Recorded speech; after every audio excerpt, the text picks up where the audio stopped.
Good morning and welcome to CSIS. Thank you for joining us for the launch of our new report, The Netherlands Innovation Landscape, and for a discussion of growing U.S. Netherlands Innovation Partnership. This report of ours from the CSIS Renewing American Innovation Program, our program was started now about 5 years ago, and looking at the network of technology ecosystems and their national and international linkages from the perspective of economic security and national security. In a world that runs on advanced technologies and where the competition to lead in these technologies is intense and distributed around the world, our robust innovation system is actually a national security priority. As a technology leader, the Netherlands, a nation of some 8 million people, has long exercised outside influence. We see this leadership within the European Union, in the international community, and in global high technology ecosystems. Indeed, the Netherlands routinely punches above its weight. It fields, for example, a formidable team at the Winter and Summer Olympics, and Dutch Olympians are a pride of that nation. The Netherlands embodies this special combination of individual excellence with solid infrastructure, long-term dedication, and a team approach to realize this global excellence. Our report documents the Netherlands' pragmatic strategy to leverage its robust innovation system in this new global competition. The country's strong innovation capabilities are built on excellent universities, research institutions, and a mix of large and small companies. Further, the Dutch innovation system is supported by a strong nexus of policy measures, including specific tax incentives that lower wage costs and reduce taxes on profits derived from innovation, targeted investments, and a triple helix model of public and private and academic partnerships. These are all bound together within a pragmatic strategy that's driven by a comprehensive national digital strategy and mission-driven initiatives. Later this morning, we'll have the pleasure of an expert discussion of the Netherlands strategy led by Dr. Charles Wessner, senior advisor with our program on renewing American innovation. But first, it's my pleasure to introduce Deputy Ambassador Jana van der Velde, the Deputy Chief of Mission at the Embassy here in Washington, the Royal Netherlands Embassy here in Washington. Ambassador van der Velde was until, I think, last year, the Netherlands Ambassador to Algeria, and I also understand a distinguished linguist. So we're very pleased to have you here in Washington at this very exciting time in our nation's history. May I invite you to the dais to give some remarks. Thank you.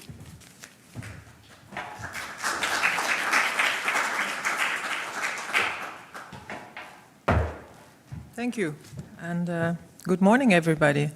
Very nice to see you here, and thank you, Dr. Shivakumar, for your kind words about the Netherlands. After you, I don't have to say that much, I think, anymore.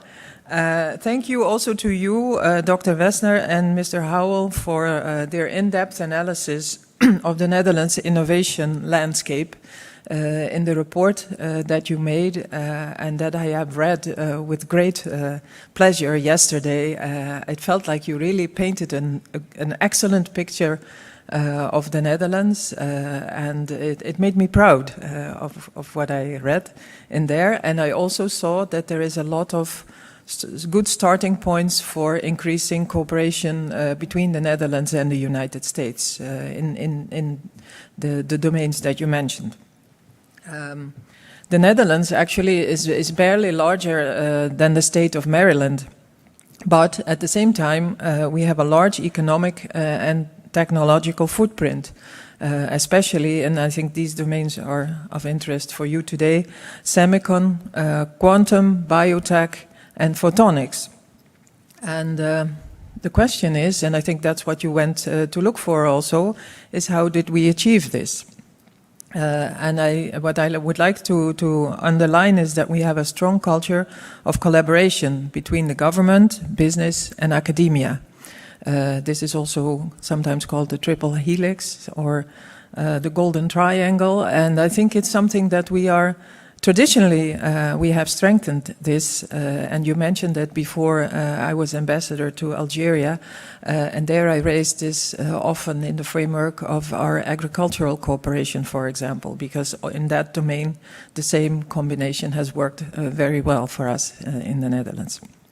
Nowadays, we do want to move forward in our technological development, and that's why we focus with you today on this, and that's why we appreciate our cooperation with you. This is exactly the other point that I wanted to underline, is we put a lot of effort in developing our international networks. This is very important for us because we cannot do this alone. Actually, that is the key word that I wanted to mention today, collaboration. This is extremely important, and innovation cannot be done alone. It needs to be done together. And what is important in that collaboration is to match talent with the best ideas, and that we pool resources and markets to achieve our goals. And our goals, I would phrase as to strengthen our industry and our transatlantic partnership, and also to set the global standards for the technologies that will define the coming decades. I think we have a challenge here together. And once more, thank you very much for your excellent report that will help us in strengthening the cooperation in these important domains. Thank you, and I wish you a fruitful discussion today, and I will enjoy listening to it. Thank you.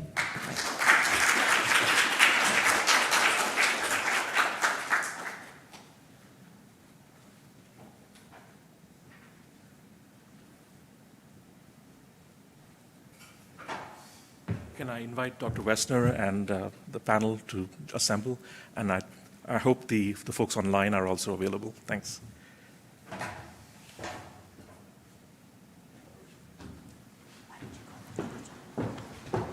Yes, that's perfect. Well, I think first we should thank your Deputy Chief of Mission for an excellent synopsis, really, of what we're about here and why we're here.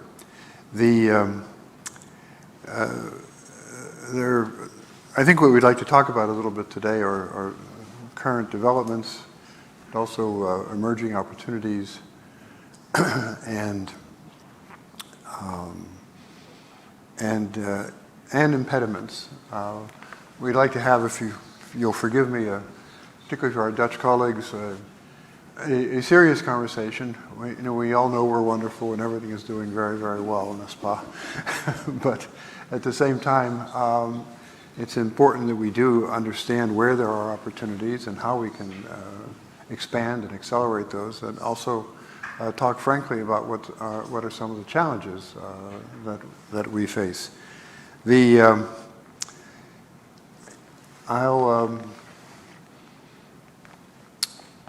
apologize, but here we are. I think I'll turn first to Naomi Verstraeten. I apologize for the pronunciation of your name, but that's the best I can do. And I understand you are time constrained, who is plays a crucial role with Brainport development. We'll then turn to Albert Maas from Avialer, a remarkable company in the Netherlands. And of course, a friend of our program, two friends of our program, John Hoganson from ASML, who was also a friend in previous incarnations, and of course Marianne Koop, who is an advisor here to the CSIS program, and was recently with a major program here in the United States that has suddenly evolved in a different way. But let me first turn to Ms. Verstraeten. Hear me? Is the sound okay? Yes, I think so. All right, that's perfect. So thank you. Very happy to be part of this panel. I would like to say I think I can agree with our ambassador what she just said. I think it was a very insightful and very detailed report that you made. So I am very pleased to be here.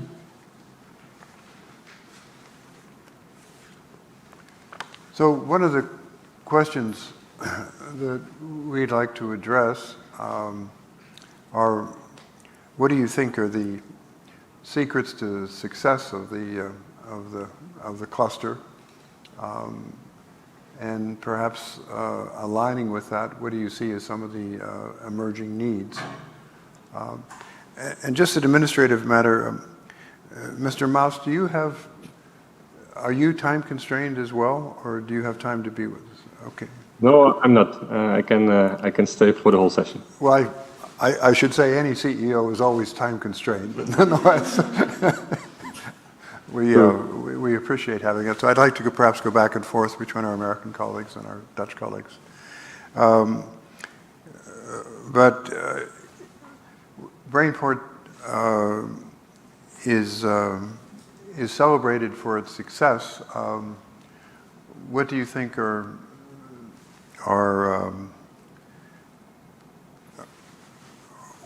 the main drivers of that success? How sustained are they, or how sustainable are they? And where do you see I mean, this is a hard thing to ask, particularly on a transatlantic channel, but it's the question is sort of basically in an American phrase: what is working? What needs to work better? What are emerging threats and opportunities?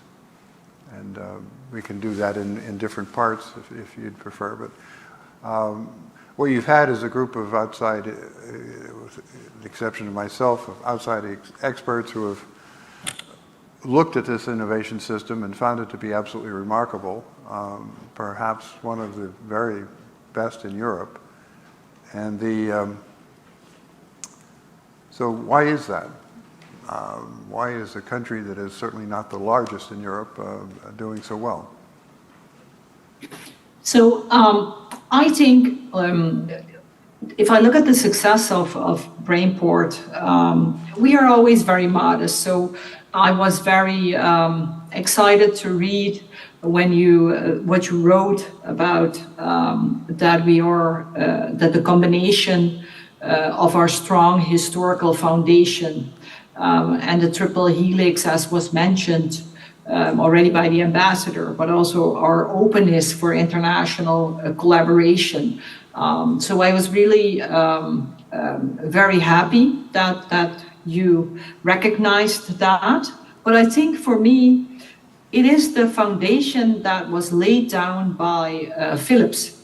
And that is the technological backbone that we are currently building on, that create giants such as ASML, and hopefully in the near future, Afular, of whom we believe can also be one of these big giants in their space as well.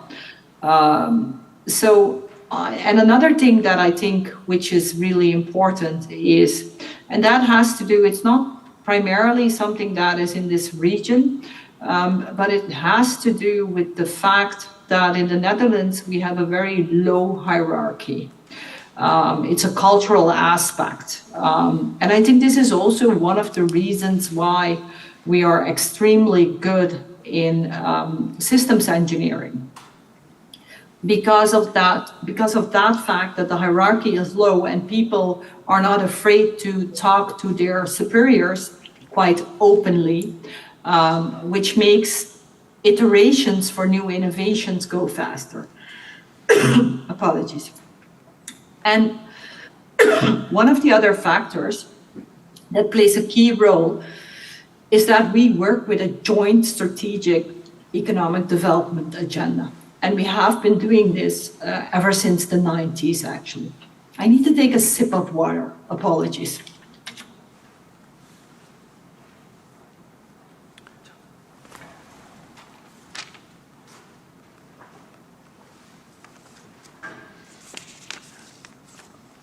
Well, thank you very much.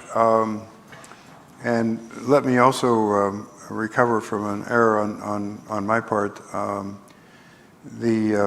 We have also on the screen the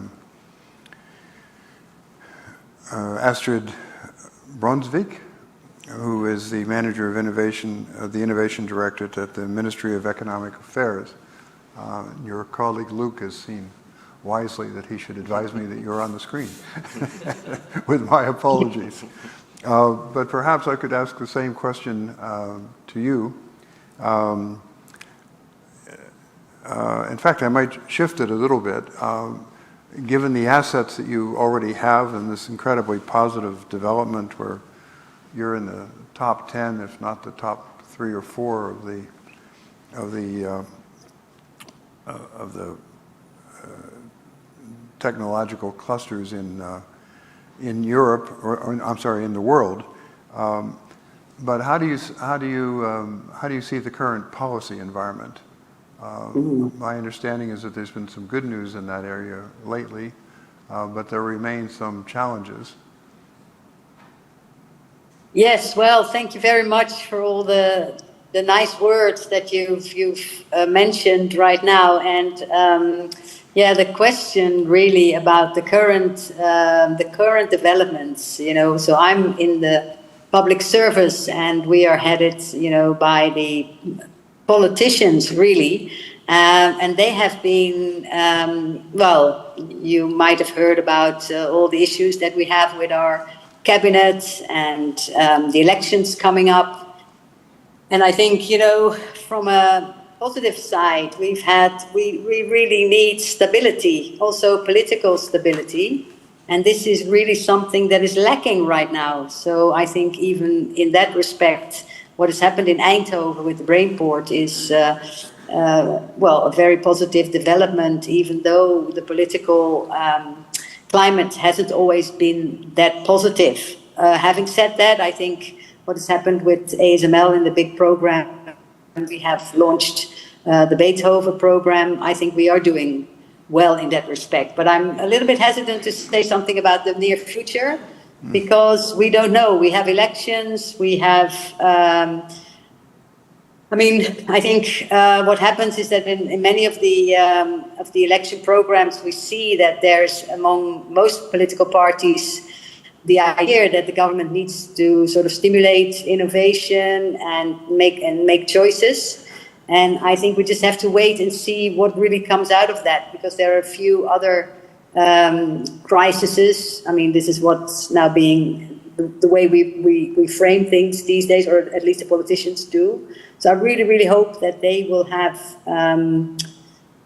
the insight that stimulation of R&D and making choices in technologies to develop, that they will really stick to that and find financial incentives for us to make it work.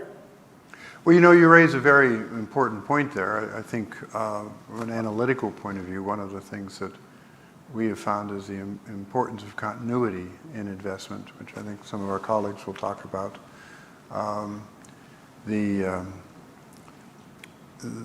In the U.S.,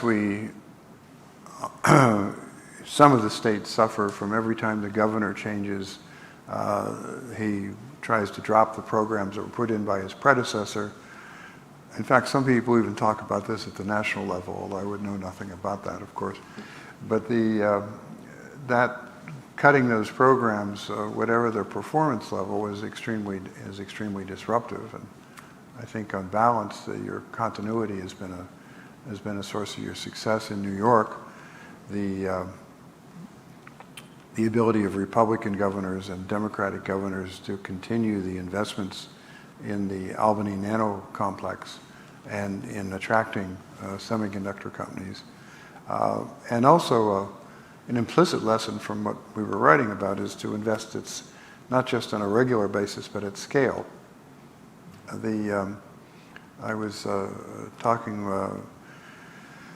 with the ambassador here briefly, and I don't mean to editorialize, but the world has gotten a lot more turbulent, you may have noticed, than it had been previously. And doing things in the same old way, because that's how we've done them, is clearly not a path for success. I think some of your colleagues in the Ministry of Defense, based on personal consultations with them and other capacities, recognize that. I would ask, not for an answer, but an observation, that I'm not sure all the other ministries have adopted that view, that there's a level of the intensity of competition that Tom Howe, my colleague, has raised is really just unprecedented, with unprecedented levels of resources. We are not in we're not in the 1990s. It's dramatic. We're not even in the 20s. It's a dramatically different environment. But having said that, John, could I turn to you for a view from here in Washington, within the limits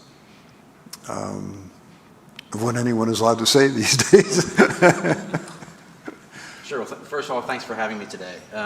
For those of you, I don't see a lot of familiar faces here today, but for those of you who don't know, ASML is this obscure Dutch company that makes photolithography equipment. And what that means is we make machines that print the image of chips on the wafer when you're making that overall. It's a critical step in the manufacturing process.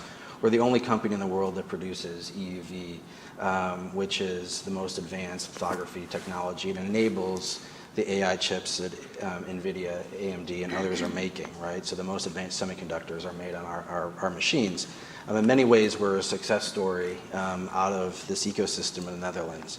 And I think that one point was made about Philips and the important role that they played in all this. We're actually an outgrowth of Philips, a technology that was there. TSMC is also actually an outgrowth in parts, investment from Philips technology. You know, what we've seen is over that time period that the collective, you know, wisdom, this ecosystem is critically important, and the report talks about that, right? We're not just one company that had a great technology that we brought it forward. In many ways, we're an assembler of many really good technologies. So our partnership is in the Netherlands. It's the Brainport. It's customers or partners like VDL, for example. And then it's partners like ZEISS in Germany, right? Our lenses and mirrors are made by ZEISS. We have 8,500 people in the United States. We're manufacturing the top unit to our machines in Wilton, Connecticut. The drive lasers come out of San Diego. We have this Lego set that is coveted for people to get. It's our EUV machine in Lego, right? In many ways, that's a good analogy for what ASML does. We take all these great parts and we assemble them together in the Netherlands and have this incredible product that we do that moves things forward. But I think the most important part, and you touched on this, is consistency, right? The reason we've been successful was it was not a one-time bet, right? It was a commitment from the Dutch government to support us and move us forward, taking this idea that initially started at Philips. It was commitment by our customers, Intel, TSMC, Samsung, others, to partner with us and move forward and believe in this vision of getting to EUV. And I think the same is true actually of TSMC. They're also 40-year plus commitment overall. So your report talks about this incredible ecosystem that we see in the Netherlands, which is there. But the question of what is the danger, I think that danger is that lack of consistency. And if you think about the United States, we have this semiconductor technology that was invented here, a commitment from the U.S. government at the time, 50, 60 years ago, right, to move that forward. But it's not the kind of thing that you can just make an achievement in 6 months. It's a multi-year, multi-decade investment and commitment. Moore's Law is talked about a lot, right? That's every 12 to 18 months, we're doubling the number of transistors on the wafer. That isn't it's an economic law, it's a technology law, right? But it is ultimately about that commitment, that long-term roadmap. We have a roadmap. Others in the industry, TSMC, Samsung, others, Intel, have clear roadmaps that they want to move forward. So to answer your question, I think that commitment is the most important part and the biggest threat, that if we don't continue to invest globally in the Netherlands and other places, the technology, it's difficult to maintain that roadmap and move forward on that front. So, I think those are excellent points. The cooperative nature, what 42,000 suppliers or something like that. This huge number of contributors, all literally across the globe, but certainly with the U.S. and Europe and the Netherlands. But you also have a large number, which from a regional development perspective is really, noticed that a very large number of the suppliers for ASML are within 15 kilometers of the facility. Yeah, absolutely. There's this tight-knit community there. Yeah, visiting there, it was just so impressive to see this incredible concentration of large and small companies. But speaking of, shall I say, soon-to-be large companies, I'll turn to Avilar perhaps to see what are your views.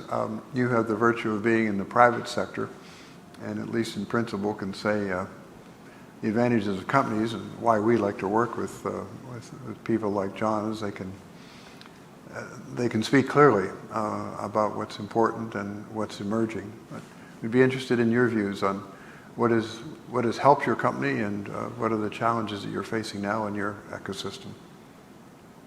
Yes, thank you so much for having me. And I also think it was a very insightful report. It was very balanced, where you also see, I think, the big gains that we had, that I will talk about a little bit later on, but also the challenges that we have. And the consistency is one of the most important. And I think it's also the difference, of course, between democracy and the other side of planning ahead government-wise.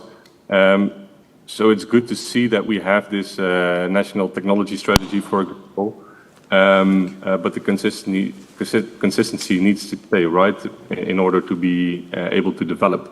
But looking at it from the Brainport region, I think we have that consistency, and I do completely agree with Naomi that we have that low hierarchy, so nobody listens to me. No, that's not true, but at least there's a very low barrier to talk to everybody, right? Like last year, for a few hours, I had Martin van der Brink, the former CTO of ASML, and he just comes and also spills his mind. And that is something very powerful, because this way we always go for the best ID instead of who's on top of the food chain.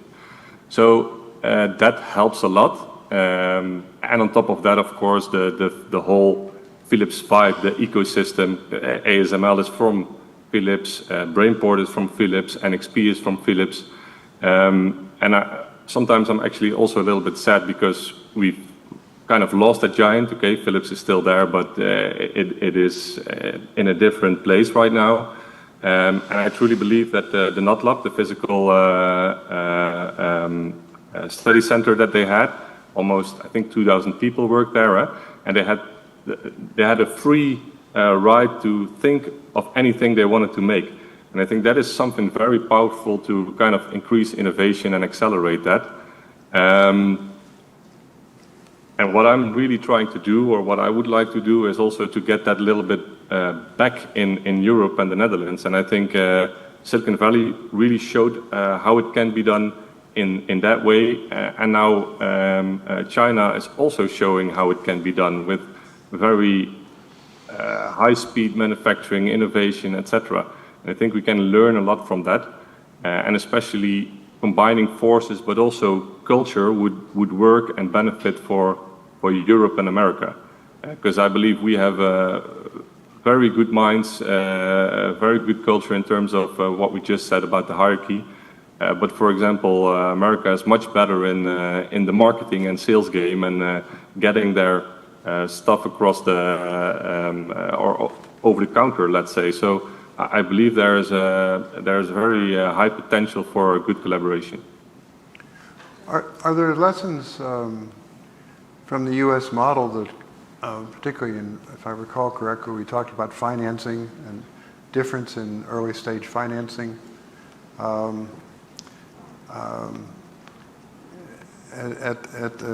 At the risk of reflecting on my own age, as the decades go by and people tell me, well, there are differences in financing in the U.S. and Europe. And we say, yes, dear, there are differences in financing. And one of us needs to change, and it's not, there are problems with our system, but the fundamentals are quite different. How would you describe the challenge in financing for an emerging company? Yes. Yeah, so there is a big difference, and my kind of take from it is, of course, in America there's a strong private sector that also believes in, I always say, like, if they believe in a team and they believe in the market, they will go for it, and they're willing to take risk. But with the higher strategy of, if you take 20 times a big risk, then one of those times will be successful, then you can make, let's say, unicorns. Most often now you see that there have been so many well spun out entrepreneurs from the Googles, the Apples, the IBMs, the HPs. They have the power or the point in time to decide on their own to invest 10 or 100 million, and they can decide that evening, and that takes that gives a lot of acceleration towards an idea where indeed competition is growing, and time to market is one of the most important things, because the internet and now also AI has made everything much smaller. So ideas are becoming less important and execution is becoming more important. And I see in Europe we don't know these VCs. We have a lot of capital at stake, and so the state needs to do it, almost like China does it. But that makes it more difficult, of course, because we're not used to funding companies like that. We do that with subsidies, etc. And I think we can learn a lot from that, but I also see that there has been a lot of change. The European Union is taking another approach, and also my job is becoming more political, actually, rather than going to the VCs. But on the other hand, I also see a good collaboration model where VCs from America and these kind of tech entrepreneurs that know what it takes or what it is to build hardware and to build new products and bring them to the market, that they invest more in Europe and invest in that talent as well. That could be a very nice bridge to gap. And now I see still a lot of European companies actually going over the ocean and coming to the US and building their company there, while there is much to gain in Europe as well, also for the American VC sector. Well, I think we spoke when we were there about the time to finance and the level of risk that the investors in Europe are willing to take, but also the amount of the size of the funds that they're willing to push. I think you described it as, on the one hand, you can have a slow growth path getting money from risk-hesitant public authorities. And the other is that you may be driven off the brink, you didn't say that, but by ambitious venture capitalists, but that gives you the speed to market.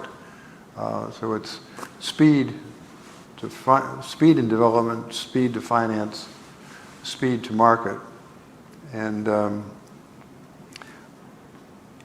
there's a lot of talk in Europe about the model, the DARPA model, and so on. But there seems to be limited understanding of what makes it work, and it's professionals able to take risks, really able to take risks, like not accountable to the guy who used to be a banker and never took a real risk in his life. And I'm not joking about that. There's also on the government side, our secret sauce is public. It's called OTA, Other Transactional Authority, which means it's important. We didn't get the Moderna vaccines through a competitive process that lasted 3 years. DARPA and BARDA just push money at them with absolutely no certainty that it would work. And also with an exclusion of science. The goal was not to improve science. The goal was to get the vaccine produced and in the market. You may recall they even built a factory to build the vaccine in the event that it worked. And I think that type of, and China comes close to that. Your reference to China was an important one because they have adopted some of the private sector drivers in venture and elsewhere. Greed is a great driver, as a film said at one point. Greed is, in some contexts, is good. But they also have that scale and that speed and the willingness to stop. That's the flip side of DARPA. It takes risks, but also quits. The Concorde is a monument to not quitting when it was clear it would never work. Forgive me, I can go on these things, but that OTA element, and sometimes I think we're kind of a laboratory where Europeans look at us with real interest. It's funny these things they do, but of course we don't do that, and that's a little bit like saying in soccer that we prefer slow moving, we don't pass. Well, guess who wins? In any case, having said that, let me turn to my patient colleague here, who has vast experience with the semiconductor industry, and importantly with our Congress, and she's even survived that, and has also been making valuable contributions to public service here in Washington and, of course, with the CSIS program. Thank you. There I am. So I think what I found so fascinating about this report and our comments from our colleagues in the Netherlands and here in DC as well is the focus on deep tech.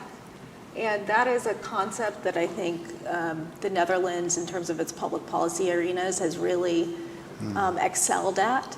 Semiconductors are a foundational technology, but there are a number of other technologies that are mentioned here that have the promise of being either a supplement to semiconductors or as foundational, like quantum, photonics, et cetera. And so I think that it's really important for governments to recognize how foundational semiconductors and these other accompanying deep tech items are and how long their development timelines are. Right. So, when I used to work at ASML, there was a phrase that one of the executives used, which is the laws of physics are the same in every part of the world. And that's true. So if we're in a global competition for preeminence in these foundational technologies, then we need to make sure that we are making our funding mechanisms and our mechanisms to go from the laboratory to the factory or to product on the right timelines. And for deep tech, where you have very, very significant infrastructure requirements, really you're dealing with atomic or subatomic levels. I would argue in some ways the R&D departments of very large companies like ASML, or in the United States like Applied Materials, or some of the big tech companies almost function as national lab quality level research that's going on in these facilities in terms of both the number of PhDs, the types of facilities that are needed, et cetera, which means that if you're a small startup that is trying to access required facilities and expertise, you really have to either partner with a bigger entity or you have to be able to hook up into a public-private partnership, which is exactly what Brainport, which is the entity I probably had the most experience with, or TU system does, and I think New York Crates also does that. And so I think this report really highlights that, and I think there were a couple of crises that were walked through in the report that could have really disrupted these partnerships that the stakeholders and leaders, the 2008 internet crash, 2008 financial crisis, and then of course COVID. And I lived through that when folks weren't even allowed to come into the labs and PhDs didn't know if they could continue their research, et cetera. So I think the leaders have to recognize the need for continuous support, the extremely long timelines, 20 years to develop some of these technologies, but very, very significant payoffs if you're willing to be able to withstand those long timelines and high risk, as well as the requirements of public-private partnerships. So I'd say those are the four things that I found very valuable of this report. Well, I think those are actually very insightful observations. Naomi, did you have something that you might want to comment on there? Yeah, so my apologies for coughing. I had something in my throat. So yeah, I wanted to comment on that. I wanted to say that I think that the public-private collaborations and the consistency in that, if I look at from our perspective at Brainport, we are going to celebrate our 20th anniversary actually next year, which means that the whole model that we have been working with has been there for 20 years. One of the biggest challenges that we currently see on our side, I did want to go into that, is actually the execution power. So you mentioned in the report that we got the whole Beethoven deal. Astrid mentioned it as well, which is really, it's unbelievably large amount of public investment for the whole of the Netherlands, not just for Brainport, but for the semiconductor industry. But what we see there is not that it's not consistent. We primarily see execution power. And I think that is for us a big challenge. How fast, just like with the companies, how fast can you get your product to the market? How fast are we going to be able to develop the infrastructure? How fast are we going to be able to make sure that there's enough housing available? So those are for us the challenging parts that we have. And I agree that in the past, if I look at what we have done, is we have constantly adapted ourselves. So we never stand still. Every time we look forward to try to see what are the new developments that we should focus on from a regional perspective, but also by adding actually to the national level as well. I think that emphasis on speed and regulation, it's not directly relevant to the Dutch model, but I think I spoke late last night with Dr. Shiva Kumar, with the head of Rapidus in Tokyo, and they showed us a brief film showing dirt followed by 20 clips, and then you have a fab. And it took about, I think, 14 months, maybe 16 months. Around the same time, Micron announced the investment it wanted to make in Syracuse, New York. They're still trying to begin to dig. There apparently are bats in the field that they want to dig in. Bats. So there's a big question about whether they should go forward. And with all respect to the importance of nature and habitat, you can't run a semiconductor industry that way, and just the disproportion is. And I think the models are there. I'll come back to some of the lessons for the U.S., but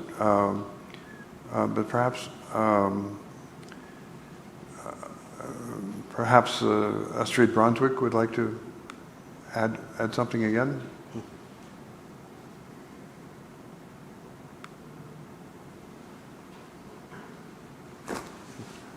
I guess a question I might ask, a little pointed, is: do you think the regulatory framework and the policy framework can be shifted going forward?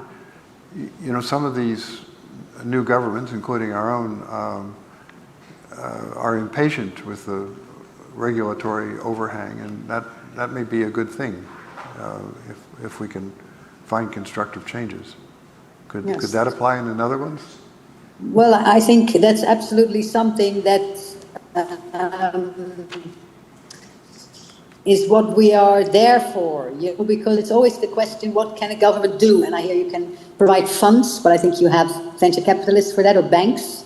Maybe our biggest asset is to get rid of all the regulation. I mean, this is our monopoly in the government. So I was having this discussion actually with our DG yesterday, saying that, okay, so what does the business community expect us to do? Okay, they come ask for funds, but I think it's so much more important that we start looking into all the regulatory issues that are sort of limiting companies to grow. And one of the things is that we find is that in our Ministry of Economic Affairs, we don't really make those rules. It is basically the other departments of health and of safety and infrastructure that are coming up with more and more regulation that is very, well, let's say, has a negative effect on the growth or on the establishment of companies. So we really decided that our companies, but I was saying, like, we should really refocus, and we have to be in the other ministries discussing on and on and on. Why are these rules here? Is there something we can do about it? Because they are so very limiting the growth of our companies. So we really decided that we have to shift our attention much more internally. I don't think it will make our work more attractive, but okay, well, that's the downside. But it's actually what we're here for. So if you sort of rethink your role as government, it is getting rid of these limiting regulations. So it is a very, very timely issue, and it's very high on at least on our policy agenda right now. So can I say something? By all means, yes. I just want to commend the Netherlands. You know, the Draghi report did not receive a warm welcome all across the EU. And yet, I think the Netherlands took its Polder model to the next level and said, let's appoint a commission and let's actually take a realistic look at this and see what we can implement and what we may not work here for, you know, our backyard. And so I think it's similar situation has been happening across the United States over the past 5 years as the fabs that have been announced due to the CHIPS Act is, you know, people are looking in their own backyard to say, what do we need to change here to make sure that we are open for business? Now, I think that step number 2 of that is, as businesses are expanding their manufacturing, they're also realizing that they need to have their manufacturing and R&D very closely physically co-located, because deep tech requires physical infrastructure. Right. And R&D infrastructure that is closely located near manufacturing. And so what is oftentimes underestimated is how much those regulations can actually also slow down the concomitant R&D ecosystem development. And so I think it's really important to realize that you're trying to simulate a whole ecosystem in your backyard, not just manufacturing, but all of the pieces that go along with it, like the supporting R&D. Well, I'm very pleased to hear these observations, because we're here to celebrate the report and compliment the Dutch for this remarkable ecosystem. But at the same time, we need to talk, and I'll come to that shortly, about new areas of cooperation. But you know, I remember talking with a French official at one point, and we were at a conference where someone was saying we absolutely must reform the French university system. And he looked at me and said, I'd rather go fight in Verdun. And the point being that there's much blood, much expenditure, and in the end, no change. Why do we have DARPA? Because they had 2 options in this moment. One was reform the Department of Defense, option A. Option B, create another authority with lots of money and lots of liberty. We chose B. It's paid off. They're still working on reforming the Department of Defense, by the way. But I'm quite serious about that, and perhaps we could talk with your officials. I mentioned that with your very able counselor here on lessons from ARPA-E and DARPA, and there are in fact several other places in the American government where that model has been applied, and in other countries where it hasn't been successfully applied because it requires very, very special circumstances. But to move to, unless anyone, this is participatory, Can I respond to Yes, that? yes, Sorry, please, I that's raised the my idea. hand, but we're online, which is, so I thought I'd, if I look at Brainport, actually we are an external engine. If you look at the structure in which we were set up as an organization, and then I mean Brainport development, it's an external engine which is funded by 21 municipalities first off. But one of the things why we have been able to keep the consistency in supporting the companies within our region is because the city councils cannot tell us on a day-to-day basis what we are supposed to do. So if they're not pleased about something, they cannot call us and say, okay, you need to go left or you need to go right. So in that sense, it's kind of the same as with DARPA, I think. With DARPA, the defense organization or the MOD of the US cannot directly say what they are supposed to do. So they do all these innovations. We haven't gone as far in the Netherlands or with Brainport to the level where DARPA is, of course, because that would require, I should say, large resources. But we do know this model partially. That's what I wanted to add. Well, I think that's important, and indeed these types of exchanges are designed. I have two things I'd like to cover before we have to break, and I'd perhaps draw on my colleagues here.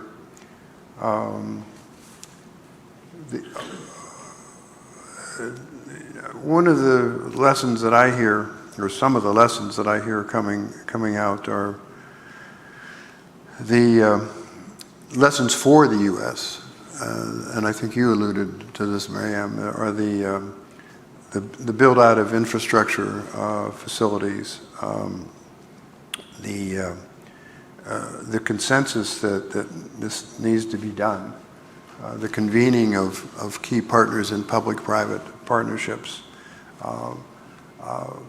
the investment at scale, and the Netherlands scale may be smaller than here, but it's important to remember that it works and that it's significant and that you can compete on a global scale.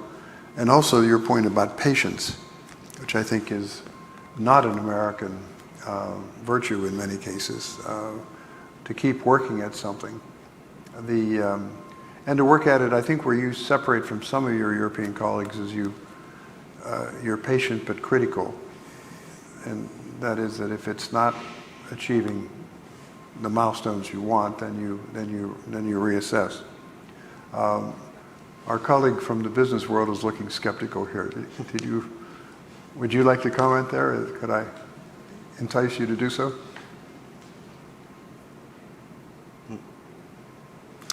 Did you want to comment on where we are right now in the conversation about what needs to be changed in the Dutch system or the lessons for the U.S. system?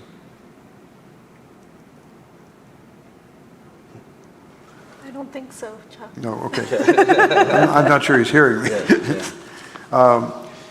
Speaking of opportunities for cooperation, I was impressed by the list of areas where the Dutch and the U.S. could cooperate, and perhaps some of the panelists would want to talk about that. One, of course, is in semiconductors, where in the case of ASML, the cooperation is huge, but what more needs to be done, or what doesn't need to be done. On quantum and AI, I was talking with Dave Anderson, the head of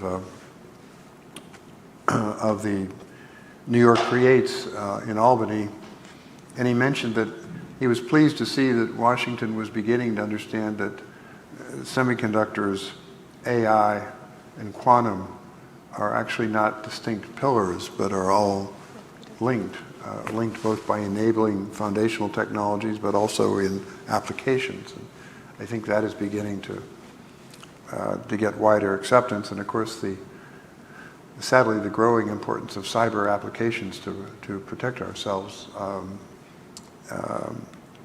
And also, someone pointed out to me that the importance of those applications for drones, where the drones could take on a whole new level of capability. I was wondering, John, do you want to speak to that, or? Maybe not on drones, but I'm happy to talk about big picture. Yeah, I mean, a couple thoughts on the past few comments that have been made. You know, I think ultimately, if you look at this report, if you look at why Netherlands has been successful, why companies like ASML have been successful, it's really about partnerships. And when you think about moving forward, there needs to be more collaboration between governments and industry. I think one of the challenges that I see here in the United States is distrust between industry and the government. This discussion about regulations. Not all regulations are bad. Some are huge hindrances. So we have to have a conversation about, you know, what's the best way to move things forward on that front. And if you think about collaborations going forward, we have a huge challenge going forward when you think about AI technology and the convergence of semiconductors. Energy consumption is a real challenge here. And this is something that we need to work together to try to solve. You know, predictions that we're going to outpace energy production very rapidly by just through these AI data centers consuming, you know, 10, 20, 30% of, you know, global energy demand. We're very focused at ASML on working to resolve this energy challenge to make our products more energy efficient, to help generate the next technologies around chips that make them more energy efficient and able to meet those challenges. So here's an area where we should all be working together to meet the technology challenges, to continue Moore's Law, to continue moving forward from a technology advancement perspective to enrich and ultimately, you know, achieve great breakthroughs through AI, but to do it in a way that is more sustainable, more energy efficient. This is a great opportunity for us to collaborate together and work in this space. So, you know, I think back on the regulation piece, back on this larger issue, it is this collaboration piece and partnerships that are critical. And I think if we think about Brainport, or we think about Netherlands, and then, you know, this transatlantic cooperation, that's why we've been able to thrive. That's why the industry has been able to thrive.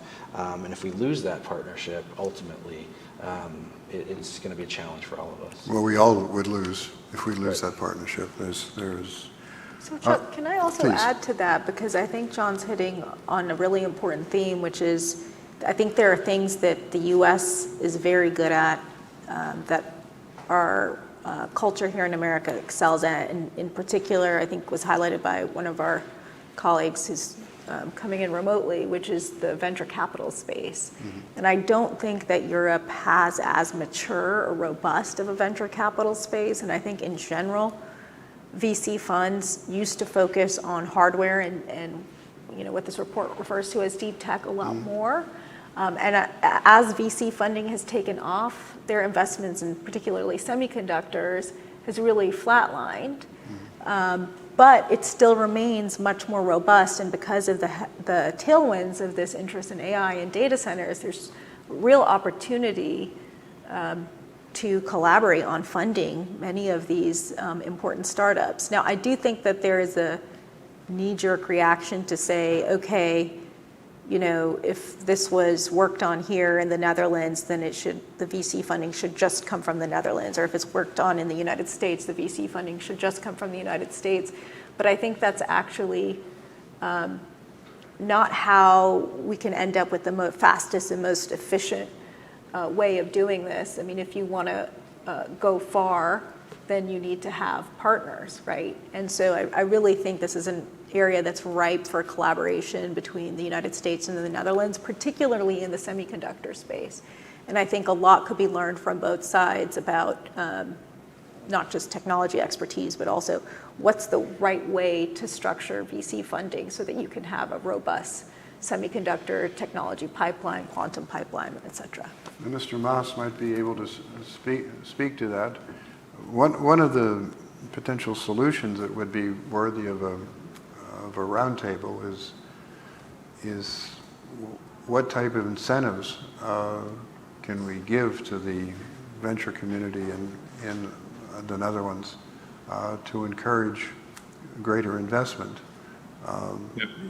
the Draghi report talked about.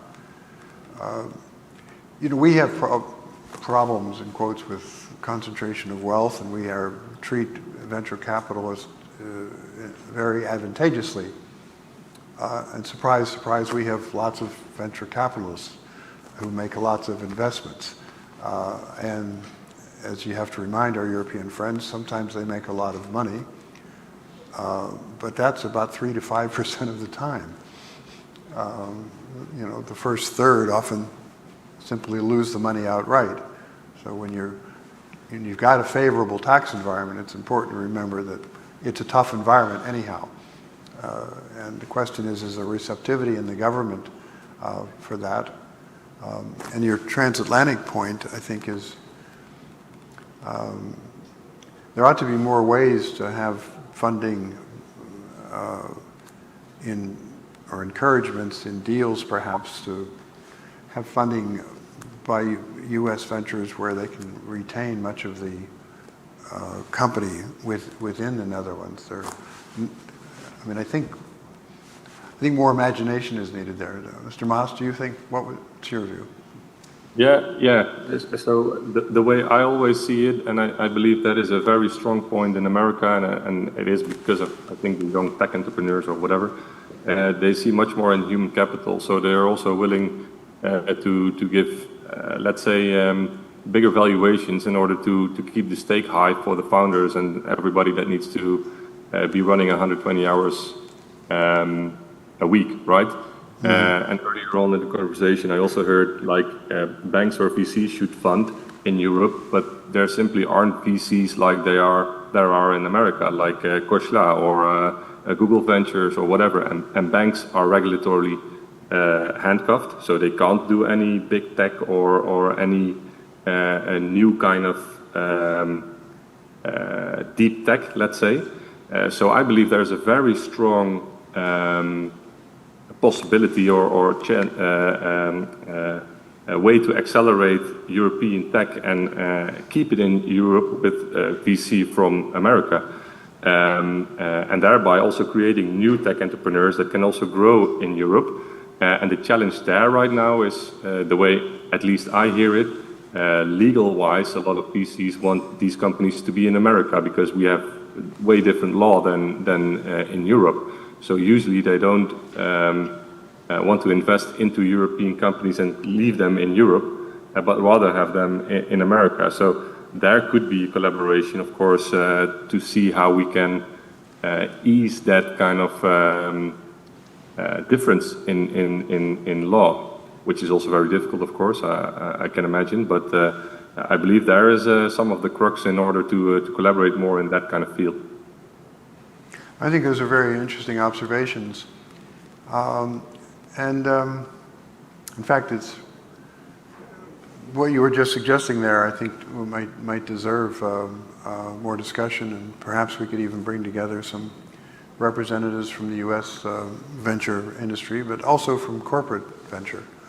But I'm sad, but I think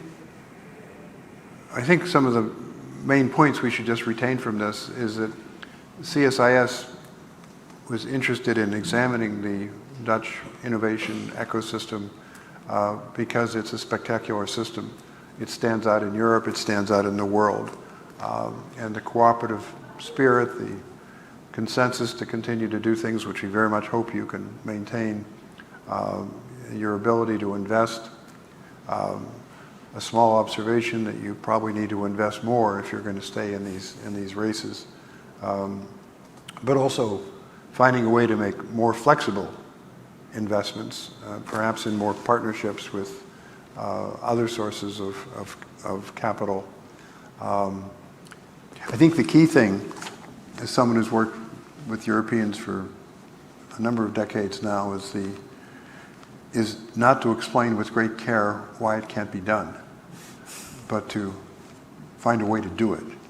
And I think the Dutch, with your habitual pragmatism, are ideally suited for your own benefit, but also for Europe's.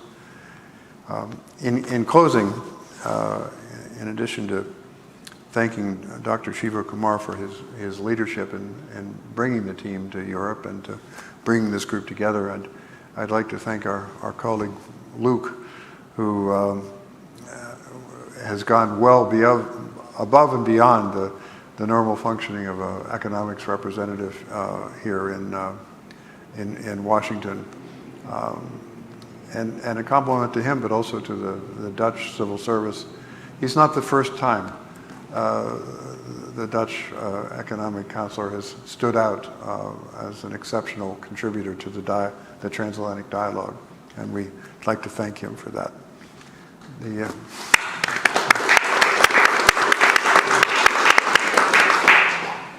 So with that, let's just make a pact that we'll talk again.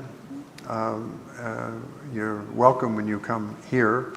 I realize not everything is perfect here these days, but we're still here. And the regions are still here, and they're doing really interesting things. We're going to Chicago in a few weeks to look at the quantum cluster there, and following the design cluster in San Diego with Qualcomm and other companies.